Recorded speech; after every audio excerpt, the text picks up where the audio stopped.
ओम नागेन्द्रहाराय त्रिलोचनाय भस्मांगरागाय महेश्वराय नित्याय शुद्धाय दिगंबराय तस्मै नकाराय नमः शिवाय मंदाकिनी सलिलचंदन चर्चिताय नंदीश्वर प्रमथनाथ महेश्वराय मंदार पुष्प बहुपुष्प पशुपूजिताय तस्मै मकाराय नमः शिवाय तस्मै मकाराय नमः शिवाय। 27 तारीख बृहस्पतिवार का अवसर चतुर्दशी तिथि विद्यमान है। उस दिन ग्रहों का परिवर्तन का जो योग बन रहा है वो आपके लिए बहुत महत्वपूर्ण रहेगा। सुबह थोड़ी हल्की ज़रूर दिखाई देती है, लेकिन शाम आते आते दोपहर आते आते कहीं ना कहीं मनोमस्तिष्क में पॉजिटिव रास्ते आपके लिए खुलते दिखाई दे रहे हैं। चंद्रमा की युति राहु के साथ होने के कारण से थोड़े सारे साथ में भ्रम भी साथ में चलते रहेंगे। हर स्थिति में कहीं ना कहीं मन ऐसा रहेगा इस पे ठीक है खराब है। भ्रम को त्यागने का प्रयास करो। सबसे पहले विचार जो आ रहा है वो ठीक है आपका। आप अपने विचारों पर भी चलने में आगे बढ़ने में कहीं ना कहीं इन दिनों ऐसा योग बनेगा कि आप सोचोगे सही जाऊं कि ना जाऊं, जाऊं कि ना जाऊं। अरे भाई चलो, आपकी ग्रह बिल्कुल अनुकूल है। ग्रहों के दृष्टिकोण से साफ साफ दिखाई दे रहा है कि आपके विचार में, बातों में, मन में आते हुए जो विचार है वो बिल्कुल ठीक है, बढ़िया है। भगवान सत्यनारायण पर विश्वास करें, उनका पूजन करें। शाम को चंद्रमा जब निकले तो उनका दर्शन, थोड़ी देर उनकी रोशनी में बैठें। ओम नमो भगवते वासुदेवाय का मंत्र जप करते हुए, ओम नमो नारायणाय मंत्र का जप करते हुए, भगवान का स्तवन करते हुए कार्य करने का प्रयास करें। सब परिवार भगवान सत्यनारायण का पूजन करें, भगवान की कृपा आप पर रहेगी। 28 तारीख शुक्रवार का अवसर पूर्णिमा तिथि विद्यमान है और इस दिन रक्षाबंधन का सुंदर पर्व है। और भारतीय संस्कृति का ये ऐसा पर्व है कि बड़ा महत्वपूर्ण योग बनाता है।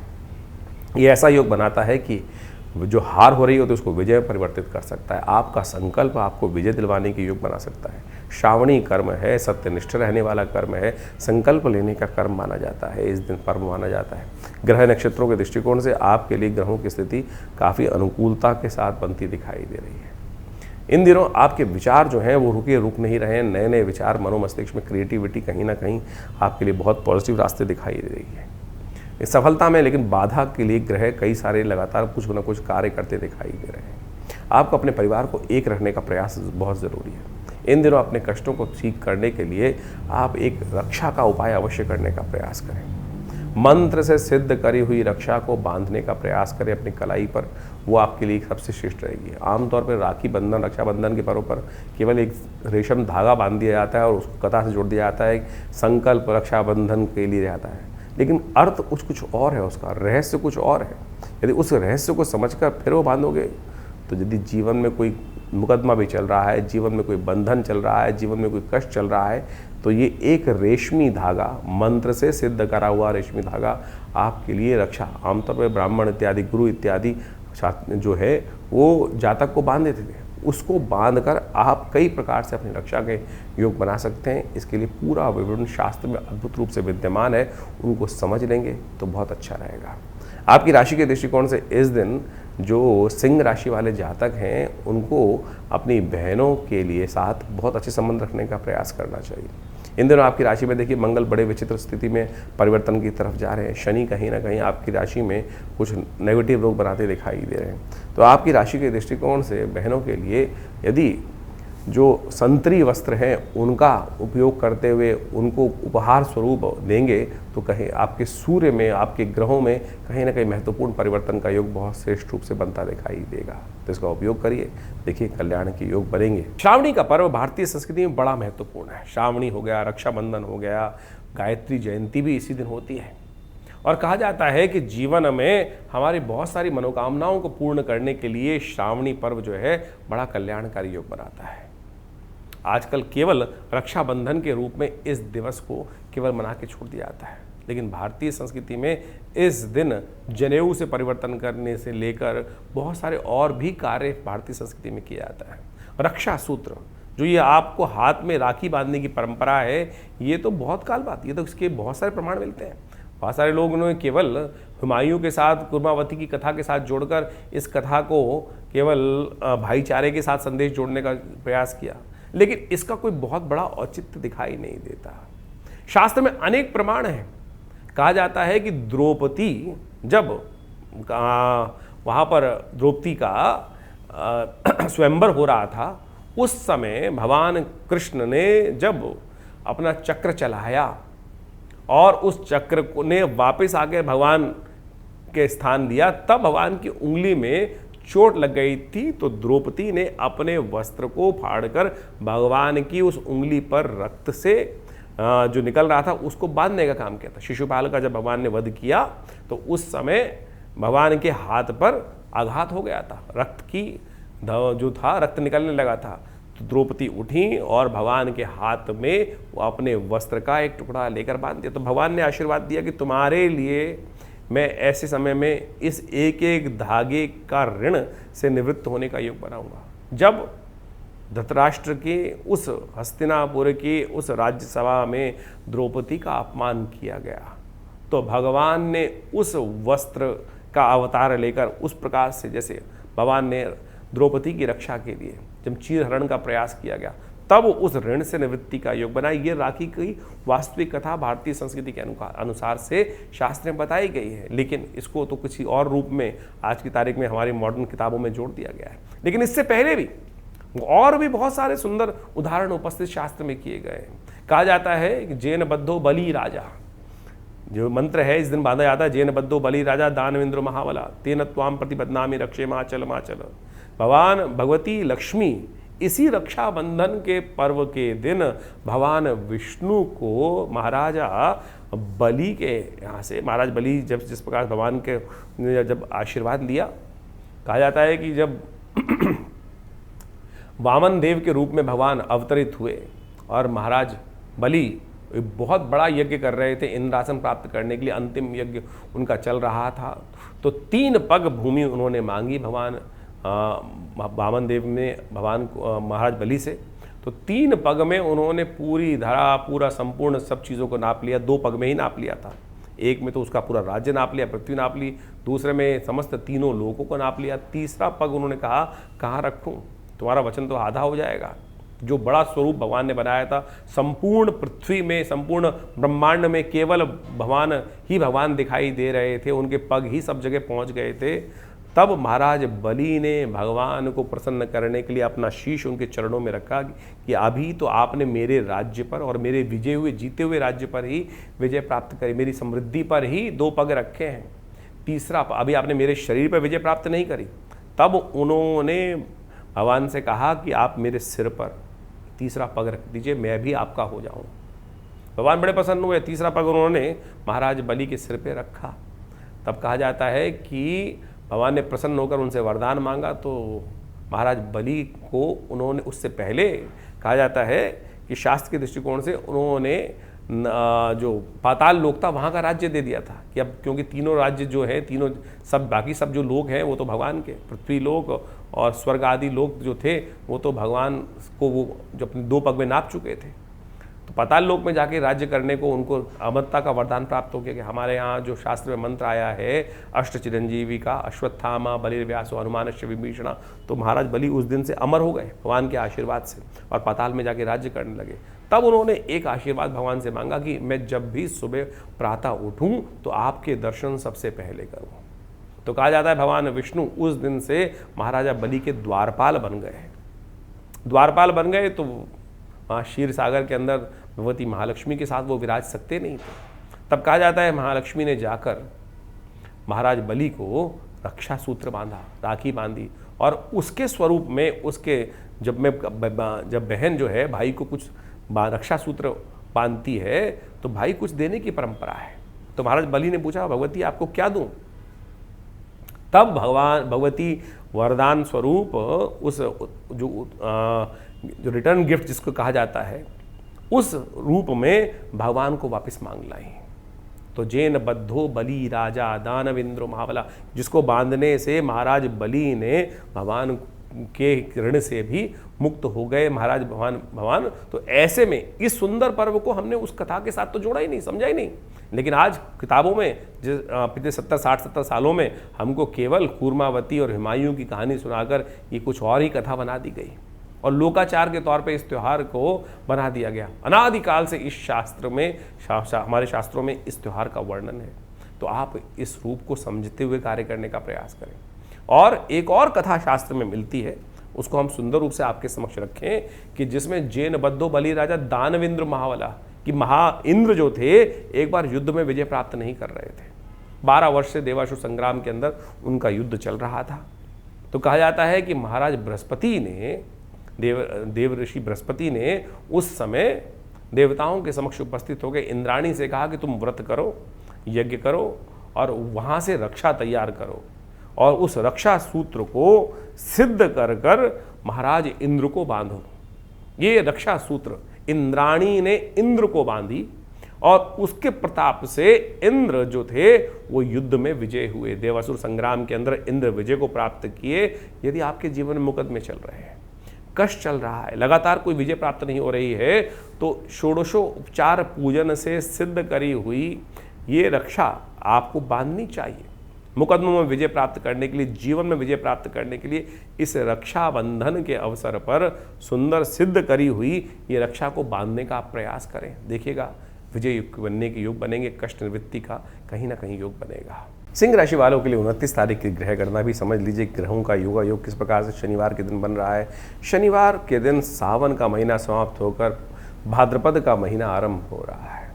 और भाद्रपद का महीना जो होता है भगवान कृष्ण का सुंदर स्तवन का महीना माना जाता है। सावन के भाद्रपद के कृष्ण पक्ष की प्रतिपदा तिथि है और ग्रहों का परिवर्तन का योग बन रहा है। इस दिन अगस्त जो ग्रह है, अगस्त तारा जो होता है वो भी उदय हो रहा है। उदित अगस्त पंथ जल शोषा शास्त्र के अंदर तुलसी बाबा ने कहा है। यानी इसके बाद से मार्ग रास्ता कहीं ना कहीं खुल जाता है। तो जीवन में एक नया कुछ करने के लिए रास्ता खुलता दिखाई दे रहा है। ऐसा आपकी राशि के दृष्टिकोण से ग्रहों का योगा योग बन रहा है। शनि के साथ कहीं चंद्रमा की युति जो हो रही है यह आपके लिए थोड़ी मानसिकताओं का थोड़ा नेगेटिव करती दिखाई दे रही है। थोड़ा विचारों को परेशान करती दिखाई दे रही है। विचारों में कहीं ना कहीं मतभेद उत्पन्न करता दिखाई दे रही है। इस तरफ या उस तरफ कहीं विजय प्राप्त करने के लिए लक्ष्य सिद्धि में कुछ बाधा उत्पन्न करने की योग बना सकती है। कृष्ण का ध्यान करें। थोड़ा सा डिप्लोमेसी का अपने जीवन में इस्तेमाल करने का प्रयास करें। शनि इन दिनों आपके लिए अनुकूल बिल्कुल नहीं चल रहे हैं। शनि के ढैया को ठीक करना बहुत ज़रूरी है। कोकिला वन में वृंदावन क्षेत्र मथुरा क्षेत्र के अंदर कोकिला व्रज 84 क्षेत्र के अंदर कोकिला वन आता है। भगवान कृष्ण का सुंदर आशीर्वाद है शनि को कि जो उनके दर्शन करने जाएंगे कोकिला वन में तो उन पर शनि का कभी नेगेटिव प्रकोप नहीं होगा। शनि स्तोत्र का पाठ आप लगातार करने का प्रयास करें। हर मामले में शनि कहीं ना कहीं बाधा उत्पन्न करने के योग बनाता है, चाहे वो स्वास्थ्य हो, चाहे वो जीवन हो, चाहे वो परिश्रम कर रहे हो। तो इसलिए इन दिनों शनि वक्री भी चल रहे हैं। तो उन वक्र स्थिति में शनि सबसे भारी योग बना रहे हैं। तो इसलिए शनि को मनाते चलिए, कुछ ना कुछ चीज़ें दान करते चलें। शनि की चीज़ें दान करना, शनि स्वभाव में भी थोड़ा रूढ़िपंथी देता है। इस स्वभाव को प्रसन्न रखने का प्रयास करो। स्वास्थ्य में अननेसेसरी जो पीरियड है उसको दूर करने के लिए, अननेसेसरी ब्लैकनेस को दूर करने के लिए, शंकाओं को दूर करने के लिए कुछ ना कुछ उपाय ज़रूरी बहुत है करने के लिए हनुमान जी का पाठ कर लिया कीजिए। हनुमान जी का स्तवन करने का प्रयास करें। आपकी राशि के दृष्टिकोण से इन दिनों शनि हर मामले में अपनी टांग कहीं ना कहीं अड़ा रहे हैं, तो उनको ठीक करिए, बहुत ज़रूरी है। 30 तारीख रविवार का अवसर, द्वितीया तिथि विद्यमान है। भाद्रपद मास के कृष्ण पक्ष की द्वितीया है। ग्रह नक्षत्रों ने परिवर्तन की चाल चली है और परिवर्तन आपकी राशि के दृष्टिकोण से भी देखा जाए तो वो आपके लिए कुछ शुभ वातावरण बनाता दिखाई दे रहा है। इस दिन शुक्र के दृष्टिकोण से चंद्रमा के जो मंगल की दृष्टि है शुक्र पर पड़ रही है और शुक्र अब जो है वो आ गए हैं चित्रा नक्षत्र में और ये जीवन में रस उत्पन्न करने का योग बना रहे हैं। थोड़ी से मन में जो शंकाएं चल रही थी, निरस्ता चल रही थी, उनमें रस लाने का योग बन रहा है। भाद्रपद का महीना कृष्ण के स्तवन का महीना है। रस लाने का कोशिश करेंगे। जहाँ सोचेंगे अच्छा, वहाँ अच्छा होना भी शुरू हो जाएगा। इसलिए अपने मन के संन्यास भाव को निकालने का प्रयास करें। थोड़ा सा जो ऐसा भाव चल रहा है, विरक्ति का भाव चल रहा है, उसको ठीक करने के लिए थोड़ा भक्ति के साथ रस भी लाने का प्रयास कीजिए और कहीं उदय करने के, अच्छे करने के योग आपकी राशि बनेंगे। रविवार का दिन है और साथ में भगवान सूर्य के लिए गायत्री का स्तवन करना, भगवान सूर्य के लिए थोड़ा नमक का प्रयोग कम करना आपके लिए बहुत ज़रूरी रहेगा। हो सके तो मीठा खाएं, हल्का नमक कम खाएं, नमक का त्याग कर दें आधे दिन के लिए, तो बहुत ज़रूरी अच्छा रहेगा। अब राशि की बात कर लेते हैं। 31 तारीख को सोमवार का सुंदर अवसर है। सावन समाप्त होने के बाद भाद्रपद का महीना आरंभ हो गया है और तृतीया तिथि विद्यमान है। तृतीया तिथि कजली तृतीया के रूप में भाद्रपद की कृष्ण पक्ष की तृतीया मानी जाती है। ग्रह नक्षत्रों के दृष्टिकोण से ये समय आपके लिए नई उम्मीदों के साथ आ रहा है। इसमें अधर्म भाव से अपने आप को बचाने का प्रयास करना चाहिए। इस समय ग्रहों का योगायोग ऐसा है कि जो कहीं मानसिक थोड़ा सा नेगेटिविटी मन में उत्पन्न करता दिखाई दे रहा है, शक ज़्यादा बढ़ाता दिखाई दे रहा है। जब कई बार हमें संघर्ष करना पड़ता है, ज़्यादा संघर्ष करना पड़ता है और कई बार हम 2 कदम आगे चलते हैं तो और 3 कदम पीछे फिसल जाते हैं, तो मन में लगता है कि समय अच्छा नहीं चल रहा है या कोई बार बार हमारे कामों में कोई ना कोई विघ्न, कोई उत्पन्न कर रहा है, कोई हम पे नज़र रखा हुआ है, ऐसा भाव मन में उत्पन्न हो सकता है। भैरव जी की आराधना करें, वो बहुत सुंदर रहेगा। भगवान काल भैरव का स्तवन, काल भैरव का पूजन हो सके तो भगवती के मंदिर में जाकर, मंगला गौरी के मंदिर में जाकर भगवती के निमित्त श्रृंगार का सामान अर्पित करने का प्रयास कीजिए। श्रृंगार का सामान भगवती के मंदिर में अर्पित करें, कल्याण होगा। सावन के सुंदर अवसर पर ज्योतिष की ग्रह गणना आपने समझी। हर रोज ग्रहों का परिवर्तन जिस प्रकार से होता है वो कुछ ना कुछ हमारे जीवन में परिवर्तन लाने का प्रयास करता है, कुछ ना कुछ परिवर्तनों का योग बनाता है और उन परिवर्तनों का प्रभाव जीवन में पड़ता है, चाहे जड़ हो चाहे चेतन। और उन्हीं प्रभावों को यदि हम अपने कर्मानुसार उसको समझने का प्रयास करें, उसमें परिवर्तन लाने का प्रयास करें, तो हम अपने जीवन में समस्त प्रकार के कष्टों का निवारण कर सकते हैं। देखिए, एक बात समझें, शास्त्रों में वर्णित है, बड़े भाग्य मानुष तन पावा। बड़े भाग्य से मानुष तन मिलता है और फिर पता नहीं कितने कितने जन्मों के पश्चाताप के बाद, कितने कितने कर्मों के अनुसार से, शुभ कर्म करने के बाद हम इस जन्म को प्राप्त करते हैं। लेकिन उसमें आकर भी यदि हर क्षण को हम व्यर्थ गवाते चले जा रहे हैं तो फिर हम वास्तविक मनुष्य जन्म का महत्व ही गवाते चले जा रहे हैं। एक एक क्षण, एक एक पल, एक एक जो भी जीवन में घड़ी है वो बहुत महत्वपूर्ण है। बड़ी मुश्किल से आदमी को पूरा मिलाकर कितने दिन जीने को मिलता है। भारतीय संस्कृति में जीवित शरदाम शरदा की बात की जाती है। 100 वर्ष परिपूर्ण मान ली जाए। यदि 100 वर्ष की गणना देखो तो ज़्यादा से ज़्यादा 36,000 दिन व्यक्ति जीवन जीता है और उसमें से हम कितने दिन व्यर्थ निकाल देते हैं, कितना कहीं फालतू की बातों में निकाल देते हैं। तो आए थे हरि भजन को ओटन लगे कपास, यानी हम कहीं ना कहीं अपने जीवन के वास्तविक लक्ष्य को भूल जाते हैं। हम इस जीवन के वास्तविक लक्ष्य को समझें और समय का सदुपयोग करने का प्रयास करें। ज्योतिष विज्ञान का सृजन इसीलिए शास्त्रों के अनुसार से किया गया है मुख्य, जिससे लोग अपने समय को पहचान सके, समय के अनुसार से जो कष्ट है उसका निवारण करने का मार्ग पहले ही निकाल सकें। इसलिए भारतीय ज्योतिष विज्ञान को अध्यात्म विज्ञान के साथ जोड़ा गया। हमारा पंचांग, हमारे पौराणिक कथाएं जितने भी हैं वो हमारा इतिहास है, वो टेस्टिमनीज हैं, वो वास्तविक तौर पर उसको हमें रहस्य समझना चाहिए। आमतौर पे ज्योतिष की जो गणनाएं हैं वो प्रत्यक्ष रूप से आपके जीवन में घटने वाली घटनाओं से आपको अवगत करा देती है, लेकिन उस भार से कैसे बचे जो हमारे कर्म के अनुसार से हमारे साथ जुड़ जाता है। शास्त्र कहता है अवश्यमेव भुक्तव्यम कृतम कर्म शुभाशुभम। और ज्योतिष का जो जन्मपत्री है, जो काल गणना है, वो जो लेखा जोखा खाका है, बैलेंस शीट है, वो आपके जन्म के साथ जो बंध के आती है वो ये दिखाती है कि आप पूर्व जन्म में किस जन्म में क्या कुछ करके आए हैं और उसके अनुसार, कर्म अनुसार आपको आने वाले समय में क्या कुछ प्राप्त होने के योग बनने वाले हैं और उसमें आप परिवर्तन कैसे कर सकते हैं। अभी सावन का सुंदर महीना चल रहा है। भगवान की अनन्य श्रद्धा के साथ उनका रुद्राभिषेक, जो भी पूजन पाठन यदि हम करें श्रद्धा के अनुसार से, सत्य माने एक से एक विचित्र घटनाएं जीवन में घटती हैं। उन कर्मों के प्रयास से, उन कर्मों के अभ्यास से, उन सशुद्ध शास्त्र के अनुसार से, उन विधियों का पालन कर कर हम अपने दुष्कर्मों को पुण्य कर्म में परिवर्तित कर सकते हैं। इसमें कोई अतिशयोक्ति नहीं है। भावी वेद सके त्रिपुरारी और टेस्टिमनीज के तौर पर पौराणिक जितनी कथाएं हैं वो शास्त्र में वर्णित है। ये शास्त्र में जो पुराणम के अंदर जो कथाएं आती है, लोग तथाकथित तौर पर उसका उपहास आज की तारीख में बहुत सारे लोग उड़ाने का प्रयास करते हैं, लेकिन उन कथाओं के माध्यम से उन व्रतों का, उन विधानों का जो वर्णन शास्त्रों में मिलता है, हमको उसके रहस्य में जाना चाहिए। केवल कथा सुनने से तो विश्वास जागेगा, लेकिन विश्वास जाकर उस व्रत को करने से तब जाके पुण्यों का उदय होगा। हम तो केवल कथा, सत्यनारायण की कथा सुनने बैठते हैं, केवल सत्यनारायण की कथा सुन ली केवल, और उसके बाद तो उसमें किया ही नहीं। अब रक्षाबंधन का पर्व इतने सुंदर रूप से अभी आया और रक्षाबंधन के पर्व पर क्या किया था इंद्राणी ने, किस प्रकार से 12 वर्ष से लगातार युद्ध चल रहा था। 12 वर्ष से लगातार युद्ध चल रहा था और उस युद्ध का कोई निर्णय नहीं निकल रहा था। तब बृहस्पति देव उपस्थित हुए, इंद्राणी से कहा इस युद्ध को समाप्त करने के लिए, इंद्र को विजय दिलवाने के लिए आप रक्षा सूत्र सिद्ध करें।